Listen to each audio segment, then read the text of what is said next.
आप सभी का हमारे चैनल भैरवनाथ तांत्रिक तारापीठ फ्रॉम जबलपुर में स्वागत है। आज मैं आपको साधना कैसे होती है इसके बारे में कुछ जानकारी प्रदान करने जा रहा हूँ। सबसे पहले साधना आपको किस देवी देवता, भूत प्रेत, जिन जिन्नात किसकी करना चाहते हैं, घर के देवी देवता, वो आपको पहले चुनना है। उसके बाद उस देवी देवता अगर देवी है तो देवी का भैरव भी होता है। पहले आप अच्छी जानकारी, पूर्ण जानकारी निकाल लें, क्योंकि सुरक्षा कवच, आसन मंत्र, घेरा, बहुत सी चीज़ें होती हैं साधना करने से पहले। साधना करने से पहले गुरु मंत्र भी जाप होता है, इष्ट देवी देवता का भी जाप होता है ना। हर किसी के अपने अपने नियम होते हैं कि इंसान किस प्रकार से साधना कर रहा है, क्योंकि हर किसी के नियम अलग होते हैं, तरीका अलग होता है। कुछ लोग के हिसाब से साधना अलग हैं, कुछ लोगों का सोच अलग है। इसलिए पहले हमको अपने हिसाब से, अगर हम साधना कर रहे हैं तो हमको अपनी सोच रखनी है कि हम कैसी साधना कर रहे हैं। सात्विक कर रहे हैं, तामसिक कर रहे हैं। सात्विक साधना में मतलब मीठा लगता है, यानी कि आपकी मिठाई रहेगी, नारियल रहेगा, है ना, सारी चीज़ें। और जो तामसिक रहती है, दारू रहता है, सिगरेट रहती है, बीड़ी रहती है, मांस मदिरा, है ना, पूरी यानी कि मांस वाली चीज़ें रहती हैं, जो हो जाती है तामसिक साधना। साधना करने में आपको कुछ नियमों का ध्यान रखना पड़ता है। पहला, स्वच्छ रहना है, एकांत में साधना करनी है। ध्यान, योग, आध्यात्मिक ज्ञान, हम जिस देवी देवता की साधना कर रहे हैं उसका ध्यान, मंत्र जो आप उच्चारण कर रहे हैं उसका जाप करते रहना है। यानी हमको सिर्फ उसके अलावा किसी और दूसरी चीज़ का नहीं सोचना है। पराई स्त्रियों से ब्रह्मचर्य का पालन रखना है, सबको माँ बहन की नज़रों से देखना है। यानी एक साधना का नियम होता है कि हम इतने समय सिर्फ यही करेंगे। साधना रात्रिकालीन होती है, अपन आसन होता है ना। नियम है कि हम कैसे साधना कर रहे हैं, क्योंकि सबसे बड़ा होता है साधना मतलब हम खुद को साधना चाहते हैं, क्योंकि देवी देवता हम इतनी आसानी से, यानी हमारी इतनी वो नहीं है कि हम उनको ला सकें, लेकिन सिर्फ एक कहते हैं ना क्रिया, कर्म, इंसान को कर्म करना पड़ता है। क्योंकि कुछ साधना एक बार में सफल हो जाती है, कुछ लोगों की बार बार में नहीं होती है, और कुछ लोगों को सालों लग जाते हैं किसी एक चीज़ को प्राप्त करने में। तो पहले अपने आप को समझो, अपने देवी देवता को समझो कि हम क्या साधना चाहते हैं, किस चीज़ की साधना करना चाहते हैं, हमको किस देवी देवता से लगाव है, हमारा प्रेम किसके प्रति है।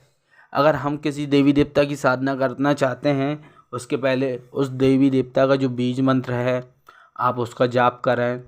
जब आपको लगे कि हाँ, अंदर से महसूस हो कि मैं एक आसन में 1-1.5 घंटा बैठ सकता हूँ, जाप कंटिन्यू कर सकता हूँ, या ना, बिना रोके, क्योंकि आसन बदला नहीं जाता साधना में, एक ही आसन में ही साधना की जाती है।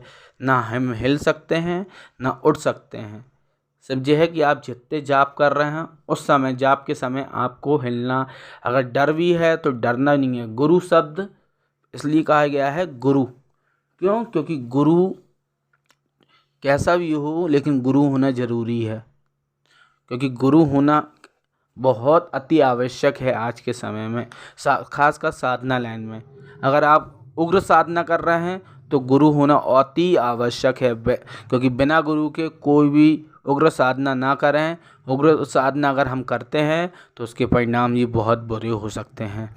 इसलिए साधना करें तो पहले माँ, देवी देवता है ना, आप जिसकी साधना करते हो वो करें, लेकिन बहुत सोच समझ के पहले उस बीज मंत्र का इतना जाप कर लें कि आपके रोम रोम में वो देवी देवता विराज हो जाए, यानी बैठ जाए। हम कोई भी देवी देवता, जैसे कि मैं भैया माँ का भक्त हूँ, तारा माँ का, तो मैं तारा माँ का बीज मंत्र स्त्रिम जाप करता हूँ, और स्त्रिम जाप करता हूँ, जो उनका बीज मंत्र है। जैसे और काली माँ का क्लीम है, यानी हर देवी देवता के बीज मंत्र होते हैं, आपको वो बीज मंत्र आसानी से मिल जाते हैं। आप बीज मंत्र है उनका जाप करें।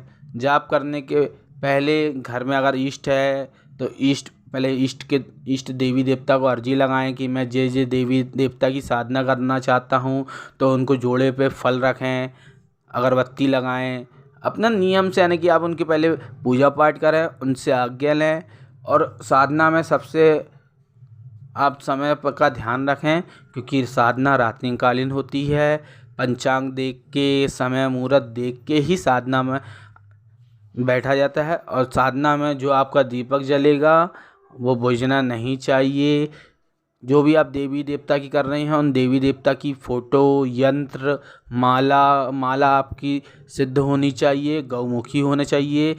आप नॉर्मल ही रुद्राक्ष की माला से भी, जो 108 मुखी 108 गुड़िया की होती है, उससे भी, लेकिन गौमुखी होना अनिवार्य है, साफ होना अनिवार्य है, लंगोट होना अनिवार्य है, आपका आसन होना अनिवार्य है ना। कुछ चीज़ें आपको उसमें रखनी ही पड़ेगी जो आप बदल नहीं सकते, क्योंकि साधना में योग, ध्यान और आध्यात्मिक ज्ञान, गुरु, इष्ट, ये सबका आपको बहुत, और माँ बहनों की साधना में आपको इज्जत करनी है। अपने, चाहे साधु हो, चाहे कोई भी इंसान आए, माँ बहन नहीं, चाहे भाई हो, चाहे कोई अनजान से अनजान भी आए, तो आप उसको गलत शब्द नहीं कहोगे, कुछ कहना नहीं है। सिर्फ हमको अपनी भक्ति पे ध्यान देना, प्यार करें, निम्रता से, प्रेम से, कोई से लड़े नहीं, झगड़े नहीं। और कोई भी और अपना भोजन आपको स्वयं बनाना है। भोजन ऐसे समय करना है कि आप साधना में बैठें तो आपको प्रॉब्लम ना हो, गैस ना बनती हो, ना कोई और बीमारी हो आपको।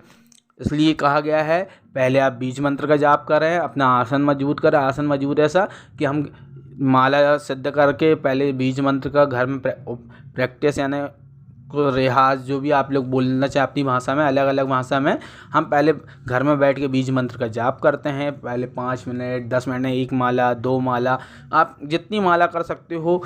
अपने एक नियम बना लो कि हमको इतनी माला करनी है। जब आपका लगने लगे कि हाँ मैं 2.5-3 घंटा बैठ सकता हूँ, तो आप तभी साधना में उतरें। क्योंकि सबसे पहले, और दूसरा, डर पे आपको काबू होना चाहिए, क्योंकि शक्तियाँ परीक्षा लेती हैं, रूप धारण करके आती हैं कुछ भी आपको।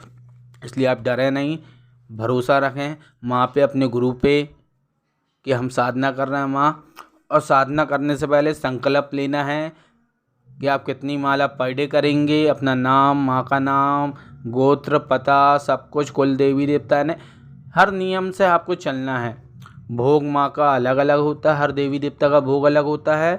मैं आपसे सबसे यही विनती करूँगा कि साधना करें, सबसे पहले सात्विक साधना करें। सात्विक मतलब अपने इष्ट की करें या देवी देवता की करें, लेकिन माँ रूप में करें। अगर आप कुछ और बनाते हैं, कुछ होता है, तो उसके जिम्मेदार आप खुद होंगे, क्योंकि हर शक्ति अलग अलग रूप में ही पूजी जाती है। हर शक्ति को आप माँ नहीं बना सकते। कुछ शक्तियाँ ऐसी हैं जिनको आप जिस तरीके से उपयोग करना चाहें वैसा उपयोग कर सकते हैं, लेकिन हर शक्ति माँ नहीं बनती। ना हर शक्ति, अगर आप हर शक्ति को माँ बनाओगे तो आप जिंदा नहीं रह पाओगे। शैतानी शक्ति को माँ बाप नहीं बनाया जाता है, पहले आपको क्लियर कर दूं। शक्तियों के हिसाब से उनको उस हिसाब से उनका स्थान दिया जाता है। जोत आपकी अखंड रहेगी, मिट्टी का दीपक रहेगा, यंत्र रहेगा, फोटो रहेगी। आप ध्यान दें कि हमको हमारे नियम खुद पालन करना है। जो टाइम आपने बनाया है, नियम बनाए हैं, वो नियम आप ना तोड़ें। भोजन और पानी, बर्तन, कपड़े खुद से ही सब कुछ करना है, किसी और के आश्रित नहीं रहेंगे। अगर कोई आपके तट पे आता है, और साधना हमेशा एकांत में की जाती है।